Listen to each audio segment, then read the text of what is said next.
الرحمن الرحيم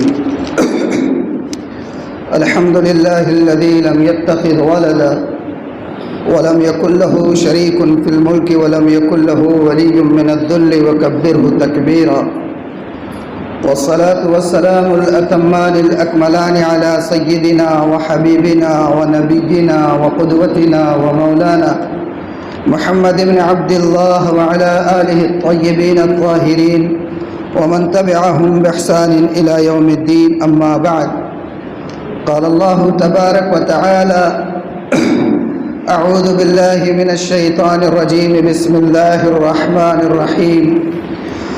أم حسبتم أن تدخلوا الجنة ولما يأتكم مثل الذين خلوا من قبلكم مستهم البأساء والضراء وزلزلوا حتى يقول الرسول والذين آمنوا معه متى نصر الله ألا إن نصر الله قريب. وقال تعالى: إن الذين قالوا ربنا الله ثم استقاموا تتنزل عليهم الملائكة ألا تخافوا ولا تحزنوا وأبشروا بالجنة التي كنتم توعدون نحن أولياؤكم في الحياة الدنيا وفي الآخرة ولكم فيها ما تشتهي أنفسكم ولكم فيها ما تدعون نزلا من غفور رحيم. صدق اللہ مولانا العظیم. قابل صد احترام بزرگوں، عزیز دوستوں اور بھائیوں، گزشتہ ہفتے ہمارا جو موضوع گفتگو تھا وہ موضوع تھا وراثت کی تقسیم اور ہماری کوتاہیاں. اس موضوع پر کچھ باتیں میں عرض کر چکا تھا، اور چونکہ وقت کی کمی کے باعث وہ موضوع ہمارا مکمل نہیں ہوا تھا، اس لیے یہ ارادہ کیا گیا تھا کہ اس موضوع پر انشاءاللہ اس ہفتے کچھ گفتگو کی جائے گی، اور اسی حساب سے ذہن تیار بھی تھا.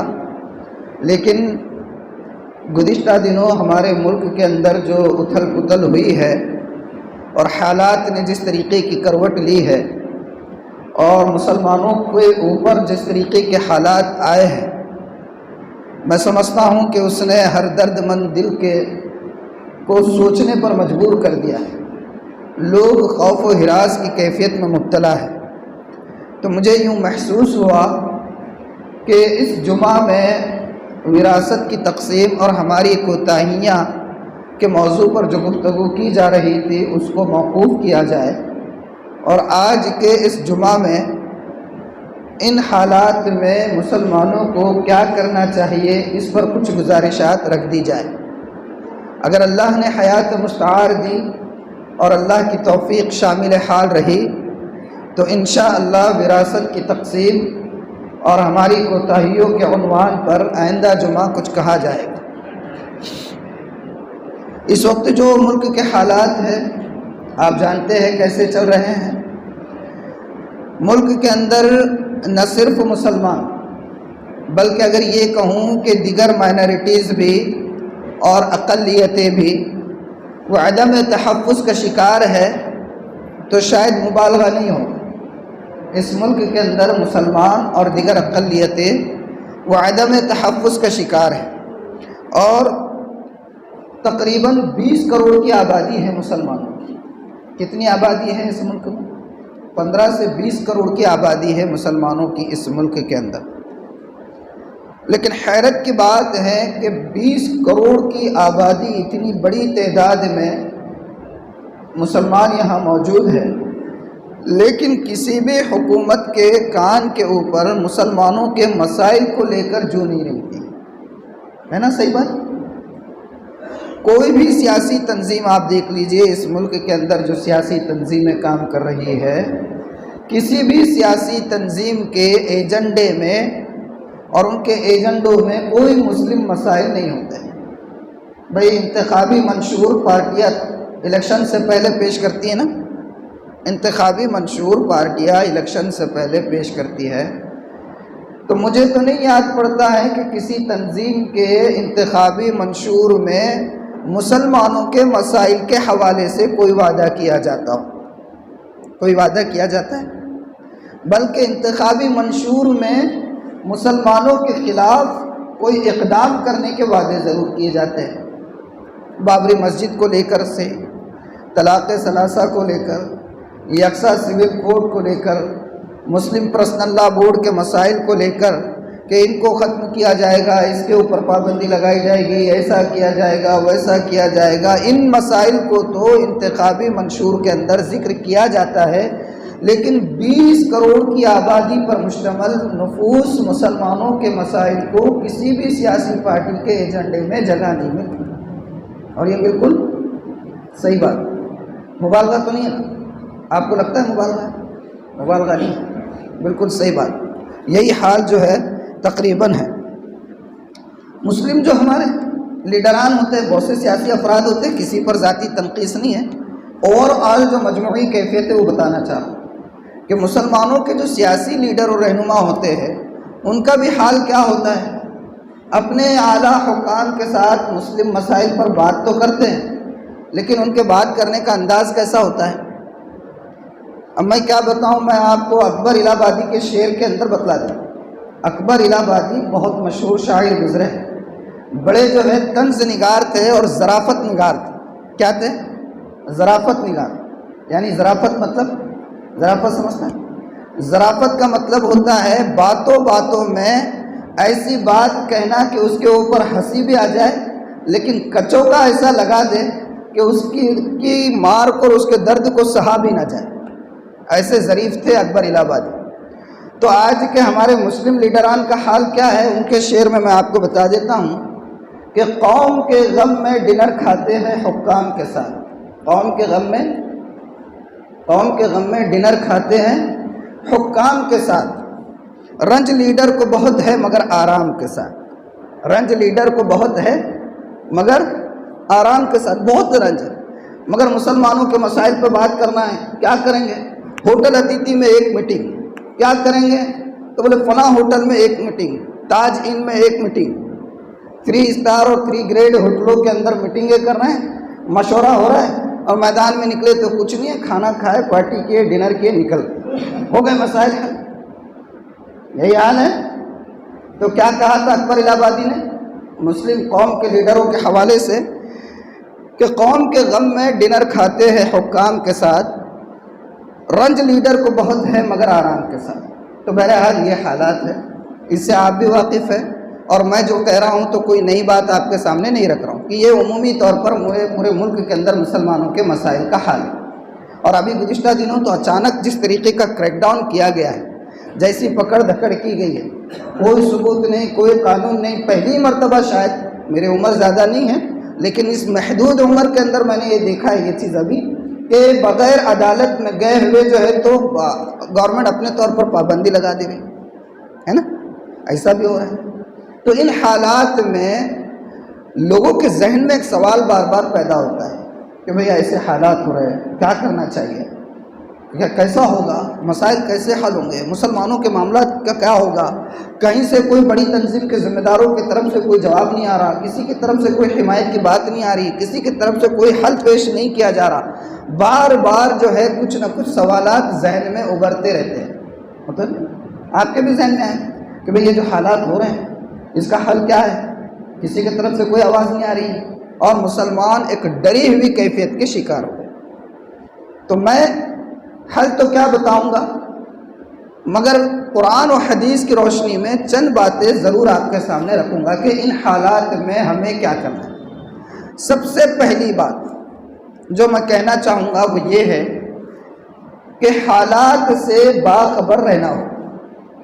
مسلمانوں کو ملک کے حالات سے، اور میں تو یہ کہوں گا کہ صرف ملک کے حالات سے نہیں بلکہ پوری دنیا کے اندر جو اتھل پتھل ہو رہی ہے اس کے حالات سے باخبر ہونا چاہیے۔ مگر مسلمانوں کی آگاہی کہاں تک رہتی ہے؟ ہماری آگاہی بہت، اگر انہیں پڑھا لکھا ہے، تھوڑا باشعور ہے تو اس کے ذہن میں کیا جاتا ہے، بھئی آج جو ہے نسدق کتنے پر بند ہوا، آج جو ہے تو نفٹی کتنے پر کھلا، اور آج بٹ کوائن کا کیا ریٹ چل رہا، آج ڈالر کتنے پہ گر گیا، آج جو ہے تو ایتھیریم کا کیا ہوا۔ بہت زیادہ باخبر ہو گئے تو مسلمانوں کا حال یہ ہو گیا۔ لیکن ملک کے اندر بھی اور ملک کے باہر بھی پوری دنیا کے اندر حکومتیں کیا نظام بنا رہی ہیں، کیا قوانین بنا رہی ہیں، کیا مسائل پیش آ رہے ہیں، اس کے حوالے سے دیکھا جائے تو مسلمان عموماً تعلیم یافتہ طبقہ بھی عموماً کا اللہ ماشاء عموماً تعلیم یافتہ طبقہ بھی اس سے باخبر ہوتا ہے۔ تو ہمیں کرنا کیا ہے؟ پہلی چیز یہ ہے کہ مسلمانوں کو اور اس ملک کی اقلیتوں کو حالات سے باخبر ہونا چاہیے، کیا چل رہا ہے۔ ایسا کبھی نہیں ہونا چاہیے کہ کوئی قانون بن کر آ گیا تو ہمارے ذہنوں میں ارے ایسا ہو سکتا تھا یار، اندازہ ہی نہیں تھا، ہم نے تو اندازہ ہی نہیں لگایا تھا اس کا، یہ بھی ہو سکتا ہے، ماحول ایسا گرم ہو رہا تھا ہم کو اندازہ ہی نہیں تھا، فضا ایسی بنائی جا رہی تھی ہم کو اندازہ ہی نہیں تھا۔ عموماً ہوتا یہی، ایسے جب حالات آ جاتے ہیں تو کیا ہوتا ہے؟ اندازہ ہی نہیں تھا۔ تو یہ والی جو بات ہوتی ہے کہ اندازہ ہی نہیں تھا، یہ کبھی بھی نہیں ہونا چاہیے۔ مناسب تدبیر ہو، حکمت عملی کے ساتھ کام ہو، دعوت و تبلیغ کا کام ہو، قانون کے دائرے میں رہتے ہوئے۔ ہمارے ملک کا دستور میں آپ کو بتاؤں کہ آج بھی ان حالات میں بھی اس ملک کا دستور بہت سارے اسلامی ممالک کے دستور سے بہت اچھا ہے۔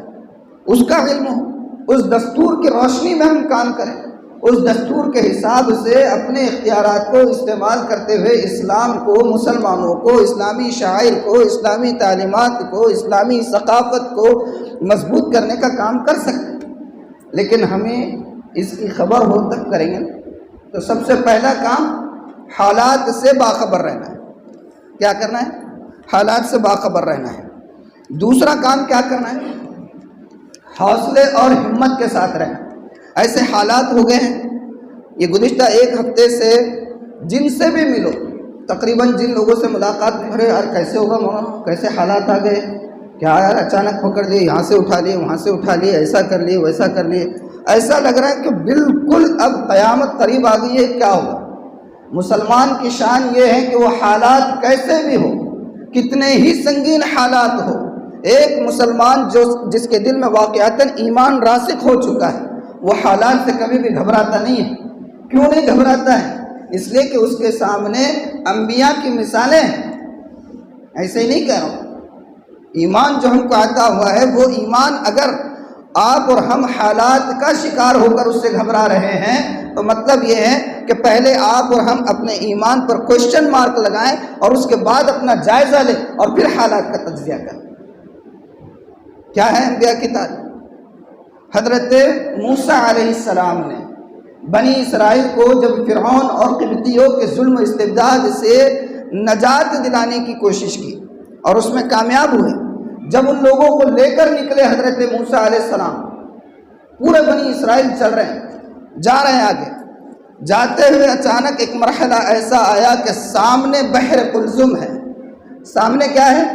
بحر قلزم ہے۔ پیچھے گردن پلٹا کر دیکھتے ہیں تو فرعون اور اس کا لشکر جو ہے پوری قوت کے ساتھ جو ہے ان کا پیچھا کرتے ہوئے آ رہا ہے۔ کدھر جائیں گے؟ نہ قدم پیچھے لینے کی گنجائش ہے، نہ قدم آگے بڑھانے کی گنجائش۔ سامنے سمندر ہے، پیچھے دشمنوں کی فوج ہے۔ ایسے حال میں بنی اسرائیل نے جب یہ دیکھا کہ سامنے یہ حال اور پیچھے یہ حال ہے تو بنی اسرائیل نے حضرت موسیٰ سے کیا کہا؟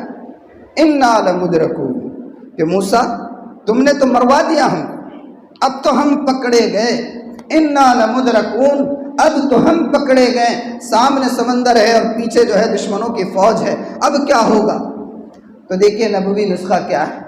حضرت موسیٰ علیہ السلام نے بڑے اطمینان کے ساتھ جو جواب دیا، وہ جواب آج کے ان حالات میں مسلمانوں کو اپنے ذہن میں نہیں بلکہ اپنے ذہن اور دل و دماغ اور زبان پر رکھنے کی ضرورت ہے۔ حضرت موسیٰ علیہ السلام نے ان حالات میں فرمایا تھا، کلا، ہرگز نہیں، ان معی ربی سیہدین، میرا اللہ میرے ساتھ ہے، وہ مجھے راستہ دکھائے۔ اور ہوا، یہ نبوی نسخہ ہے۔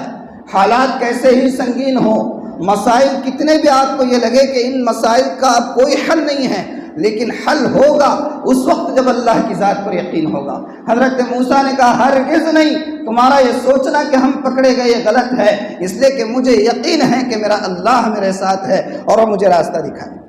اور ہوا، اللہ نے حکم دیا، موسیٰ اپنا عصا سمندر پر مارو۔ حضرت موسیٰ نے مارا اور راستہ سمندر میں بن گیا، یہ لوگ پار ہو گئے، پیچھے سے پیچھا کرنے والے اس کے اندر ڈوب کر مر گئے۔ نظر نہیں آتا نقشوں میں، اس لیے دعوت و تبلیغ کی محنت میں جو سب سے زیادہ کوشش کی جاتی ہے کس بات کی جاتی ہے کہ نقشوں کو مت جانچو، نقشوں پر مت جاؤ، ایمان مضبوط ہوگا تو کام بنے۔ کیا کہا حضرت موسیٰ نے؟ ہرگز نہیں، آنے دیجئے دشمنوں کو پیچھے سے، سامنے بحر قلزم میں رہنے دیجئے، میرا اللہ میرے ساتھ ہے، مجھے بچا کر رہے۔ اور ویسا ہی ہوا۔ اور ایک مثال میں آپ کو دیتا ہوں، میرے اور آپ کے آقا محمد الرسول اللہ صلی اللہ علیہ وآلہ وسلم کو جب ہجرت کا حکم ہوا تو اس وقت دشمن آپ کی طاق میں تھے، چھپ کر نکلے تھے آپ، اور غار ثور میں 3 دن تک آپ چھپے رہے۔ سیرت تو معلوم ہے، سیرت معلوم ہے یا نہیں ہے؟ ربیع الاول کا آغاز ہو چکا ہے، اب اس موضوع پہ انشاءاللہ آئندہ بات ہوگی، لیکن آج میرے سامنے کم از کم اتنا عزم کر لے کہ اس ربیع الاول میں انشاءاللہ ہم اپنے نبی کی سیرت کو نہ صرف یہ کہ پڑھیں گے بلکہ اس کو اپنی زندگی میں اپلائی کرنے کا ایک نیا عزم پیدا کریں گے انشاءاللہ۔ تو اللہ کے رسول صلی اللہ علیہ وسلم 3 دن تک غار ثور میں چھپے رہے۔ کتنے دن تک؟ 3 دن تک غار ثور میں چھپے رہے۔ دشمن پیچھے ہے، تعاقب کے لیے لوگوں کو بھیج دیا گیا ہوا ہے، انعامات کی بھرمار کی ہوئی ہے، 100 اونٹ ملیں گے پکڑنے والوں کو یا نشاندہی کرنے والوں کو۔ کون ہے جو 100 سرخ اونٹ اس وقت کا بہت قیمتی اونٹ مانا جاتا تھا، لالچ میں بہت سے لوگ نکلے، سراقہ پہنچ گئے، دوسرے لوگ بھی پہنچ گئے، غار کے دہانے پر پہنچ گئے۔ اگر ان کی نظر نیچی جاتی تو اللہ کے رسول اور حضرت ابوبکر نظر آ جاتے، حضرت ابوبکر گھبرا گئے۔ حضرت ابوبکر نے کہا کہ اللہ کے رسول، یہ دشمن تو بالکل دہانے پر آ گئے ہوئے ہیں، اگر یہ اپنی نظر اپنے قدموں کی طرف کر دے تو ہم پکڑے جائیں۔ کیا فرمایا اللہ کے رسول نے؟ لا تحزن ان اللہ معنا۔ ابوبکر غم مت کرو، فکر مت کرو، حالات اور نقشوں کے حساب سے اپنے آپ کو مت جانچو، بلکہ کیا کرو؟ کہا ان اللہ معنا، اللہ ہمارے ساتھ ہے۔ یہ یقین رہے گا تو حالات کتنے ہی سخت ہو آدمی کو حوصلہ ملے۔ تو سب سے پہلا کام حالات سے باخبر رہنا ہے، دوسرا کام حوصلہ جو ہے وہ نہیں چھوڑنا ہے۔ حالات مخالف آتے رہیں، اس سے گھبرانا نہیں ہے۔ تندیے باد مخالف سے نہ گھبرا اے عقاب، کیا کہا تھا اقبال کے اشعار بڑے کام آتے ہیں۔ کیا کہا اقبال نے؟ تندیے باد مخالف سے نہ گھبرا اے عقاب، یہ تو اڑتی ہے تجھے اونچا اڑانے کے لیے۔ جتنی باد مخالف آئے گی اتنا آپ زیادہ تیز اڑو۔ اسلام کی فطرت میں قدرت نے لچک رکھی ہے، اتنا ہی یہ ابھرے گا جتنا کہ اسے دباؤ۔ اسلام کی فطرت ہے، جتنا دبانے کی کوشش کی جائے گی اتنا وہ ابھرے گا انشاءاللہ۔ تو کیا کریں گے؟ حوصلہ نہیں چھوڑنا ہے، حوصلہ ہرگز نہیں چھوڑنا ہے۔ تیسرا کام ہمیں جو کرنا ہے، مایوسی کا شکار نہیں ہونا۔ کس چیز کا شکار نہیں ہونا؟ مایوسی کا شکار نہیں ہونا۔ ایسے بہت سارے حالات آتے ہیں، بہت سارے جھٹکے لگ سکتے ہیں، لیکن مایوسی کا شکار، آپ کو تعجب ہوگا، اللہ تعالیٰ قرآن میں فرماتا ہے کہ مایوسی کا شکار کون ہوتا ہے؟ کہا کہ مایوسی کا شکار صرف وہ لوگ ہوتے ہیں جس کو اللہ کی ذات پر یقین نہیں ہوتا۔ اب اگر ہم مایوس ہو رہے ہیں تو پھر ہمیں اپنے ایمان کا جائزہ لینے کی ضرورت ہے یا نہیں؟ کہ اللہ تو یہ فرما رہے ہیں کہ اللہ سے مایوس صرف وہ ہو سکتے ہیں جو ظالم ہو، جنہوں اپنے آپ پر ظلم کیا ہے، جس نے اللہ کی قدرت کے اوپر جس کو یقین نہیں ہے۔ مایوسی کا مطلب کیا ہے؟ مایوسی کا مطلب ہی یہی ہوتا ہے کہ میری اور آپ کی نگاہ صرف ظاہری نقشوں پر ہو، صرف ظاہری حالات پر ہو، ہماری اپنی اسٹریٹجی پر ہو، ہماری اپنی حکمت عملی پر ہو، ہماری اپنی تیاری پر ہو، لیکن اس کے ساتھ ساتھ مایوسی یہ ہے کہ اپنے حالات پر تو نگاہ ہو لیکن اللہ کی قدرت پر یقین نہ ہو، تو یہ مایوسی کس سے ہونے والا ہے؟ ظاہر سے ہونے والا ہے۔ سب کچھ کرنے والا کون ہے؟ اللہ تعالیٰ۔ تو مایوسی کا دوسرا معنی یہ آپ لے سکتے ہیں کہ آپ کتنے ہی پریپیئر ہوں، آپ کتنے ہی ذہنی طور پر مضبوط ہو، لیکن اگر آپ کی نگاہ صرف اپنے حالات پر ہے اور اللہ کی قدرت پر آپ کی نگاہ نہیں ہے تو آپ مایوس ہیں اللہ کی ذات سے۔ مطلب ہے کہ آپ کو یقین نہیں ہے کہ اللہ کر سکتا ہے، حالات کو بدل سکتا ہے، رخ کو پھیر سکتا ہے اور ناکامیوں میں سے کامیابیوں کے نقشے دکھلا سکتا ہے، اس کا یقین نہیں ہے، نعوذ باللہ۔ تو ایک مسلمان کی یہ شان کبھی بھی نہیں ہو سکتی ہے۔ تو کیا کرنا ہے؟ مایوس نہیں ہونا ہے، حالات سے گھبرانا نہیں ہے، عزم اور حوصلے کے ساتھ رہنا ہے، حالات سے باخبر رہنا ہے۔ مایوسیوں کا شکار اللہ فرما رہا ہے کون ہوتا ہے؟ جو ظالم ہے، جو کافر ہے، جو ایمان نہیں رکھتے اللہ کی ذات پر، وہ جو ہے مایوس ہوتے ہیں، وہ ظالم۔ اور ایک مسلمان کی شان یہ کبھی بھی نہیں ہو سکتی ہے۔ تیسری چیز، چوتھی چیز، صبر و استقامت کا مظاہرہ کرنا ہے۔ حالات آتے رہیں گے، مسائل آتے رہیں گے۔ استقامت کیا ہوتا ہے؟ جم جانا۔ آپ نے ایک دین قبول کیا ہے، میں نے ایک دین قبول کیا ہے، اللہ کا کرم ہے کہ ہمیں پیدائشی طور پر ملا ہے، لیکن یہ دین یہاں تک جو پہنچا ہے یہ حلوہ نہیں ہے جو آسانی سے پہنچ گیا، بلکہ یہ دین بڑی قربانیوں کے ساتھ آیا ہے۔ انبیاء کی قربانیاں، صحابہ کی قربانیاں، بزرگان دین اور علماء کرام اور داعیان دین کی قربانیاں، یہ ساری قربانیوں سے دین آیا ہے۔ اس دین کے لیے اللہ نے قرآن میں فرما دیا ہے کہ یریدون لیطفئوا نور اللہ بافواہہم، کہ یہ چاہتے ہیں کہ اللہ کے اس نور کو اور اس کے دین کو یہ اپنے پھوکوں سے مٹھا دے، لیکن اللہ کہتا ہے کہ اللہ کا یہ دین قیامت کی صبح تک یہ کبھی بجھا نہیں سکے۔ تو پھر کیا ہوگا؟ ہمیں جمنا ہوگا، ہمیں جمنا ہوگا۔ حالات کے اوپر، حالات کیسے بھی آئے، جم کر ڈٹ کر اس کا مقابلہ کرنا ہے۔ لیکن مقابلہ کرنے کا مطلب کیا ہے؟ مقابلہ کرنے کا مطلب یہ نہیں ہے کہ ہم قانون کو ہاتھوں میں لے لیں، ہم جو ہے تو آنکھ بند کر کے میدان میں آ جائے اور مظلوموں کے ساتھ ظلم کرنے لگ جائے، بے قصوروں کے ساتھ نہ۔ اسلامی تعلیمات کو ہم اپنی زندگی کے کسی مرحلے میں اپنے ہاتھ سے نہیں چھوڑیں گے، جم جانا ہے۔ حالات تو آتے رہیں گے۔ میں اور آپ کس کھیت کی مونی ہیں؟ میں آپ کو بتاؤں کہ میرے اور آپ کے آقا محمد الرسول اللہ صلی اللہ علیہ وآلہ وسلم ایک مرتبہ خانہ کعبہ کی دیوار سے ٹیک لگا کر بیٹھے ہوئے ہیں۔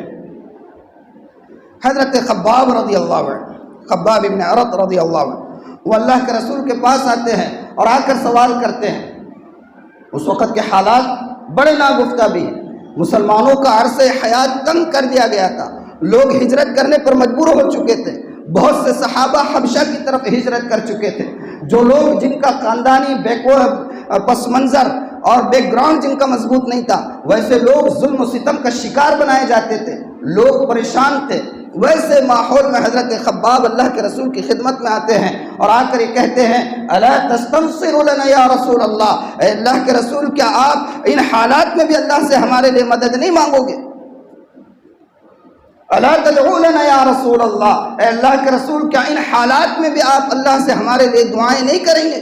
اللہ کے رسول صلی اللہ علیہ وآلہ وسلم اپنی جگہ سے ایسے ٹیک لگا کر جو بیٹھے ہوئے تھے، آپ اٹھ کر بیٹھ گئے اور بیٹھ کر یہ کہا کہ خباب تم سے پہلے اور ہم سے پہلے ایسے لوگ گزرے ہیں کہ چلتے ہوئے لوگوں کو پکڑا جاتا تھا، گڑھا کھودا جاتا تھا اور زندہ اس کو اس میں دفن کر دیا جاتا تھا۔ لوہے کی کنگیاں لائی جاتی تھی اور اس سے ان کے بدن کے اوپر جو کنگھی کی جاتی تھی تو گوشت ہڈیوں سے الگ ہو جایا کرتا تھا۔ آریاں لائی جاتی تھی اور آریاں ان کے سر پہ رکھ کر سر کے دو ٹکڑے کر دیے جاتے تھے، اور یہ سب ہوتا رہا ہے اور یہ ہوتا رہے گا۔ لیکن اس کے باوجود یہ دین جو اللہ نے مجھے دیا ہے یہ قیامت کی صبح تک کامل ہو کر رہے گا، اور ایسا کامل ہوگا کہ خباب تم دیکھو گے کہ ایک شخص صنعاء سے نکلے گا اور حضرموت تک چلا جائے گا اور راستے میں اس کو اللہ کے سوا کسی کا ڈر نہیں ہوگا۔ یہ تو اللہ کے رسول فرما رہے کہ حالات آتے رہیں، حالات کا سامنا مسلمانوں کو کرنا ہے۔ صحابہ نے اگر اللہ کے رسول سے یہ کہا تھا کہ مدد کیوں نہیں مانگ رہے تو کوئی شکایت نہیں تھی، کوئی جو ہے شکوہ نہیں تھا، کوئی خوف ان کو نہیں تھا، مگر وہ یہ دیکھ رہے تھے کہ مسلمانوں کا عرصہ حیات تنگ ہوتا جا رہا ہے، تو یہ دعوت کا یہ سلسلہ، یہ مبارک محنت آپ کی کہیں اس کا دائرہ محدود نہ ہو جائے، اور اس وجہ سے وہ اللہ کے رسول کے پاس آ کر یہ مطالبہ کر۔ لیکن آپ نے کیا فرمایا؟ آپ یہ بھی تو کہہ سکتے تھے کہ ہاں آپ دیکھو گے کہ یہ دین مکمل ہو کر رہے گا اور ایک شخص صنعاء سے حضرموت تک جائے گا، لیکن وہ بیان کرنے سے پہلے جو واقعات ہو چکے ہیں آپ نے کہا کہ لوگوں کو ایسے حالات بھی آ چکے ہیں۔ میں نے جو قرآن کی آیت شروع میں پڑھی، کیا مطلب ہے اس کا؟ اللہ تعالیٰ کیا فرما رہے ہیں اس کے؟ غور کر۔ اللہ تعالیٰ فرما رہے ہیں ام حسبتم ان تدخلوا الجنہ ولما یأتکم مثل الذین خلوا من قبلکم، کیا تم نے یہ سمجھ رکھا ہے کہ جنت ایک حلوہ ہے اور یوں ہی بیٹھے بٹھائے مل جائے گی؟ نہ، وَلَمَّا يَأْتِكُمْ مَثَلُ الَّذِينَ خَلَوْا مِن قَبْلِكُمْ، حالانکہ تم نے اپنے سے پہلے جو گزرے ہوئے لوگ ہیں ان کے جیسے حالات کا ابھی تو مشاہدہ ہی نہیں کیا ہے۔ مَسَّتْهُمُ الْبَأْسَاءُ وَالضَّرَّاءُ وَزُلْزِلُوا حَتَّى يَقُولَ الرَّسُولُ وَالَّذِينَ آمَنُوا مَعَهُ مَتَىٰ نَصْرُ اللَّهِ أَلَا إِنَّ نَصْرَ اللَّهِ قَرِيبٌ۔ اللہ تعالیٰ فرما رہے کہ وہ لوگ، ان کو تنگیاں آئیں، ان پر مصیبتیں آئیں، وہ ہلا دیے گئے، یہاں تک کہ ایسے ہلائے گئے کہ وقت کے جو پیغمبر تھے وہ پیغمبر بھی یہ کہنے لگے کہ اللہ اب مدد کب آئے گی۔ وقت کے پیغمبر کہہ رہے ہیں کہ اللہ مدد کب آئے گی۔ اللہ تعالیٰ فرما رہے ہیں الا ان نصر اللہ قریب، خبردار ذہن میں رہے کہ اللہ کی مدد قریب ہے۔ حالات سے گھبرانا نہیں۔ اللہ اکبر۔ کیا فرمایا اللہ تعالیٰ نے قرآن میں؟ ان الذين قالوا ربنا الله ثم استقاموا تتنزل عليهم الملائكة الا تخافوا ولا تحزنوا وابشروا بالجنة التي كنتم توعدون، کہ جو لوگ جنہوں نے یہ کہا کہ ہم ایمان لائے اور ایمان لانے کے بعد اس کے اوپر ثابت قدمی سے ڈٹے رہیں، تو اللہ تعالیٰ فرما رہے ہیں، کیا فرما رہے ہیں؟ قالوا ربنا الله ثم استقاموا تتنزل عليهم الملائكة، فرشتے ان کے اوپر جوک در جوک آتے ہیں ان کے پاس اور آ کر کہتے ہیں ابشروا بالجنت التي کنتم توعدون، خوشخبری ہو، مبارک ہو تمہیں اس جنت کی جس کا تمہیں وعدہ کیا گیا۔ ثابت قدمی، استقامت، جم جانا، یہی اصل صبر ہے، اور اس کے اوپر وعدے ہیں۔ وعدے کس کے اوپر ہے؟ اللہ نے قرآن میں دوسری جگہ فرمایا ولا تحزنوا، کیا ہے آئے؟ ولا تحزنوا ولا تهنوا ولا تحزنوا وانتم الاعلون ان کنتم مؤمنین۔ کیا پیاری آئے کہ غمگین مت ہو، حوصلہ پست مت کرو، کامیاب تم ہی ہونے والے ہیں، ان کنتم مؤمنین، بشرطے کہ تم ایمان والے ہو۔ اور ایمان والے ہونے کا مظاہرہ کیسے ہوگا؟ ایمان جس چیز کا تقاضا کرتا ہے، ثابت قدمی کا، حوصلے کا، عزم کا، دین پر جم جانے کا، اور ایسے حالات میں دین کو اپنی زندگی میں اپلائی کرنے کا وہ مظاہرہ ہونا چاہیے۔ اللہ کے رسول صلی اللہ علیہ وسلم کی حدیث مبارک ہے من احیا سنتی عند فساد امتی فلہ اجر 100 شہید۔ اگر حالات خراب چل رہے ہیں، ویسے حالات میں اگر کوئی شخص میری ایک سنت کو زندہ کرے گا تو اللہ کے رسول فرما رہے ہیں فلہ اجر 100 شہید، 100 شہیدوں کا اس کو اجر اللہ دے گا۔ معمولی بات، ان حالات میں اپنے اسلامی شعار کو بتانا ہے، ان حالات میں اپنی اسلامی شناخت کو بتلانا ہے، ان حالات میں اپنی اسلامی تعلیمات کو پیش کرنا ہے، ان حالات میں نبی اکرم صلی اللہ علیہ وآلہ وسلم کے اخلاق حسنہ کو پیش کرنا ہے۔ آج لوگوں نے یہ سمجھ لیا ہے، ہمارے برادران وطن نے یہ سمجھ لیا ہے کہ اسلام کون سا مذہب ہے؟ اسلام دشمنوں کا مذہب۔ ان کے ذہن میں ہماری دشمن کے طور پر ایک شبیہ کیسے بنی؟ کیوں بنی؟ ٹھیک ہے سازشیں کچھ ہوتی ہوگی، مگر 100% میں اس سے متفق نہیں ہوں۔ اس کے ذمہ دار ہم خود بھی ہیں۔ ہم نے اپنے اعمال کو، اپنے معاملات کو، اپنے تعلقات کو، ہمارے لین دین کو، ٹرانزیکشنز کو، ہر چیز کو ایسا بنایا ہوا ہے کہ لوگ جو ہیں مسلمانوں سے معاملات کرنے کو ہچکچاتے ہیں۔ خرابی ہماری ہیں، وہ بلیم کرتے ہیں اسلام کو۔ معاملات کی صفائی ہم نہیں کرتے ہیں، وہ بلیم کرتے ہیں اسلامی تعلیمات کو۔ بد اخلاقی کا مظاہرہ ہم کرتے ہیں، وہ حرف گیری کرتے ہیں میرے اور آپ کے آقا کے اوپر۔ تو ان کے سامنے، ان کی نظروں میں اسلام کو دشمنوں کے مذہب کے طور پر کس نے متعارف کرایا کہ یہ بھی کوئی سازش ہے، اس کے پیچھے بھی کسی تنظیم کا ہاتھ ہے؟ کبھی اپنا بھی جائزہ لیجیے۔ جب تک اپنا جائزہ نہیں لیں گے کوئی چیز حقیقت سامنے نہیں آئے۔ میں ایک شعر بارہا کہتا رہتا ہوں، جگر مراد آبادی کا شعر کہ باہما ذوق آگہی ہائے پستی بشر، باہما ذوق آگہی ہائے پستی بشر، سارے جہاں کا جائزہ اپنے جہاں سے بے خبر۔ بہرحال یہ چیزیں ہیں، اور ایک چیز ان حالات میں کرنا ہے۔ کیا کرنا ہے؟ اتحاد کا ثبوت دینا ہے۔ کس کا ثبوت دینا ہے؟ حالات کون سے کروٹ لیں؟ کبھی گھر واپسی کی باتیں ہو رہی ہیں اور اگر گھر واپسی نہ ہو تو اس کے عوض میں پھر دوسری چیزیں سامنے آ رہی، مسائل کے اوپر مسائل لائے جا رہے ہیں. کبھی جو ہے خواتین کے حجاب کو مسئلہ بنایا جا رہا ہے، کبھی کوئی چیز اٹھائی جا رہی، کبھی یکساں سول کوڈ آ رہا ہے. یہ ساری چیزیں آ رہی ہیں ملک کے اندر، دیکھ رہے ہیں، پوری دنیا میں بھی دیکھ رہے ہیں. اور انا للہ و انا الیہ راجعون. ہم آج تک بھی ان مسائل میں الجھے ہوئے ہیں کہ آمین زور سے کہنا چاہیے، آہستہ کہنا چاہیے، ہاتھ اٹھانا چاہیے یا نہیں اٹھانا چاہیے، اور الصلاۃ والسلام علیک یا رسول اللہ کہنا چاہیے یا نہیں کہنا چاہیے. کون سی دنیا میں رہ رہے ہیں؟ کہاں ہیں ہم لوگ؟ حالات کیسا رخ لے رہے ہیں؟ آپ کو ختم کرنے کی، مذہب اسلام کو پنپنے سے روکنے کی جو پوری سازشیں ہو رہی ہے، پوری پلاننگ ہو رہی ہے، ان حالات میں ہمارے مسائل یہ ہیں. کیا ہوگا ہمارا؟ مجھے بتائیے کہ جتنے فقہی مکاتب ہیں اور جتنے فقہی اختلافات ہیں، اگر امام اعظم ابو حنیفہ رحمہ اللہ بھی اگر زندہ ہو جائے اور اگر ان سے یہ پوچھے کہ جو لوگ رفع یدین کرتے ہیں کیا ان کی نماز فاسد ہو گئی، ان کو دہرانا پڑے گا، تو کیا امام اعظم یہ کہیں گے کہ نہیں ان کو نماز دہرانی پڑے گی؟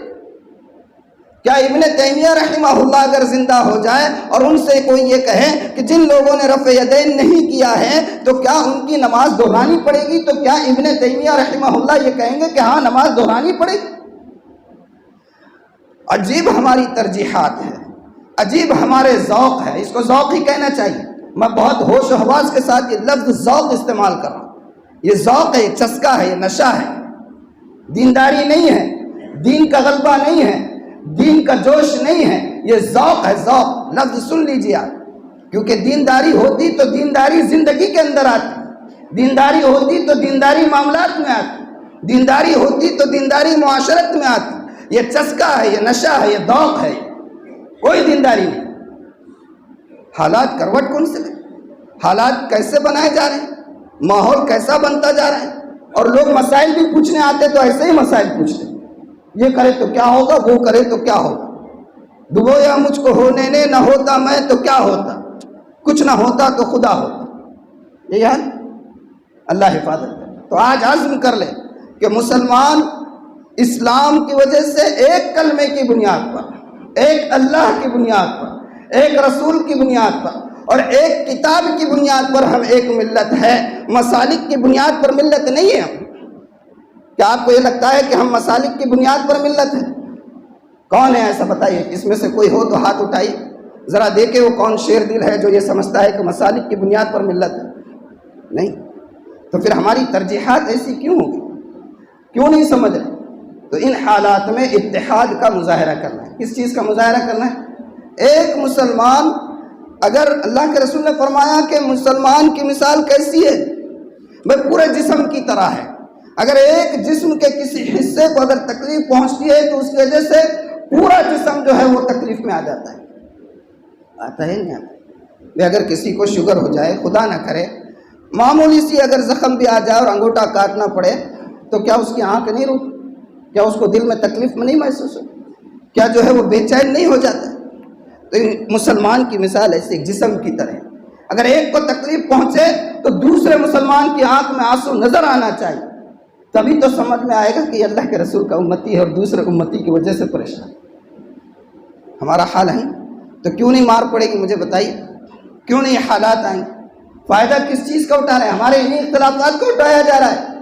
آپ کو نہیں معلوم ہے؟ آپ نیوز نہیں دیکھتے، چینل نہیں دیکھتے آپ؟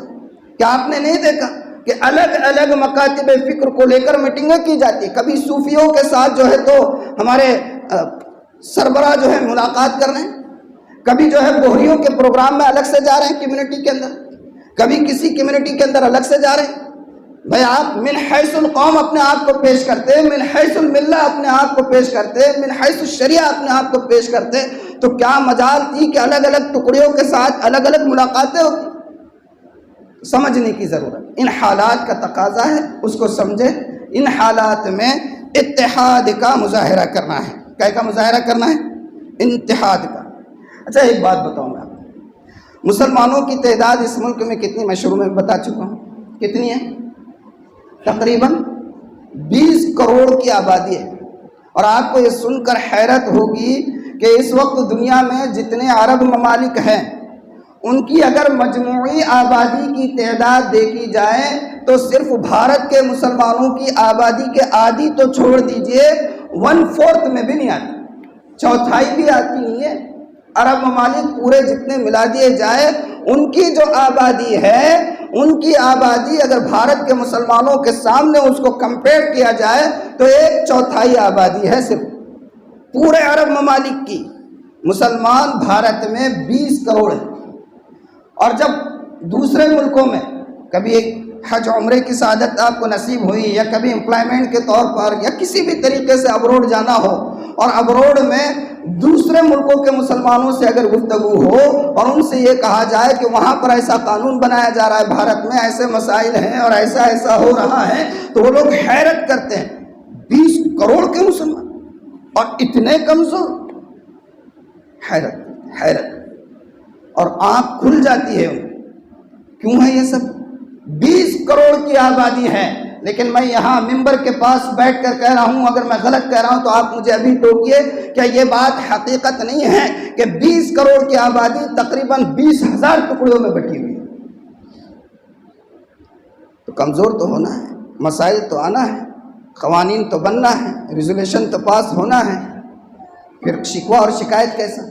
جب آپ اپنے نبی کو ہی نہیں مان رہے، اپنی نبی کی تعلیمات کو نہیں مان رہے، قرآن کو آپ پڑھ کر نکل جا رہے ہیں، اس پر عمل ہی نہیں ہو رہا ہے، تو پھر حالات کو برداشت تو کرنا پڑے گا کہ اس کے بغیر ہی مل جائے، نہیں ملے۔ اور ایک چیز، اب ان حالات میں کیا کرنا ہے؟ یہ تو ہے اپنے اخلاق کو غیروں کے سامنے پیش کرنا۔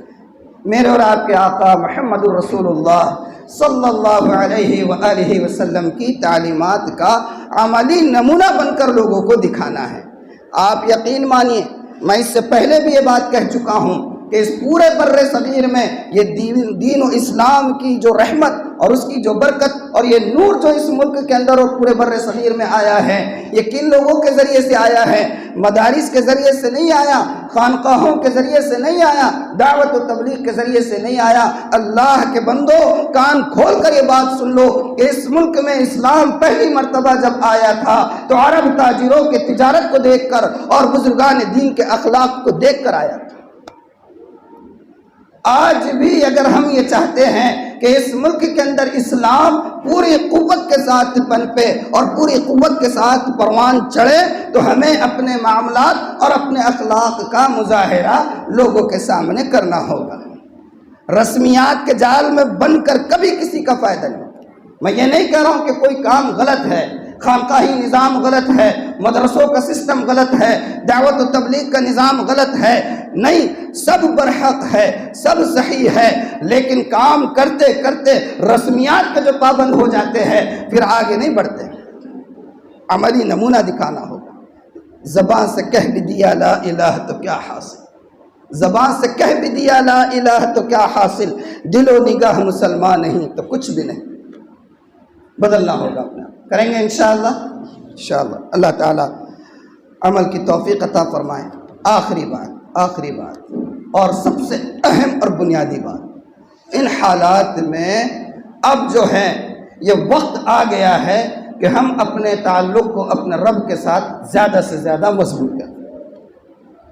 آپ کی گاڑی اگر مرسیڈیز بھی ہے، آپ کی گاڑی کوئی سی بھی کمپنی کی ہو، امپورٹیڈ ہونے دیجئے، جرمنی سے ہو یا جاپان سے ہو، کہیں سے بھی ہو، کروڑوں روپے اس کی قیمت ہونے دیجئے اور بہترین سہولیات اس میں ہو، لیکن اگر گاڑی میں پیٹرول نہیں ہے تو زیرو ہے نا؟ آپ کتنا ہی کام کر رہے ہیں، آپ کتنا ہی مضبوط ہے، آپ کتنے ہی متحرک ہے، آپ کا دائرہ کتنا ہی وسیع ہے، لیکن اگر دل میں خوف خدا اور ایمان کی حرارت نہیں ہے تو قسم کھا کے کہہ سکتا ہوں کہ قسم خدا کی یہ صرف اور صرف ایک حیولہ ہے اور اس کے علاوہ کچھ نہیں۔ تعلق مع اللہ کے ساتھ لگاؤ، دعائیں کیجئے، اپنے لیے بھی کیجئے اور امت کے اوپر جو حالات آ رہے ہیں اس سے امت کو نکلنے کی اور نکل کر ابھرنے کی اور ابھر کر اس کے نور کو پوری دنیا میں پھیلنے کی دعائیں کیجئے۔ کبھی ہوتی ہے توفیق، حالات پر تبصرہ کرتے ہیں، خالی ایک دوسرے کے سامنے بحثیں کرتے ہیں، باتیں کرتے ہیں، لیکن کبھی ایسا ہو کہ ہم ان حالات میں اللہ کی طرف رجوع کریں اور دعائیں کریں گے انشاءاللہ، اور اپنے معاملات کو کو میں بارہا بلکہ پہلے دن سے یہاں یہی کہہ رہا ہوں کہ اپنے معاملات کو، اپنی معاشرت کو اور اپنے اخلاق کو درست کیجئے، حالات خود بخود بدل جائیں۔ خدا نے آج تک اس قوم کی حالت نہیں بدلی، خدا نے آج تک اس قوم کی حالت نہیں بدلی، نہ ہو جس کو خیال آپ اپنے حالت کے بدلنے کا۔ بدلیں گے انشاءاللہ۔ اللہ تعالیٰ مسلمانوں کو، امت مسلمہ کو حوصلہ عطا فرمائے اور اس ملک کے اندر قیامت کی صبح تک اللہ تعالیٰ اس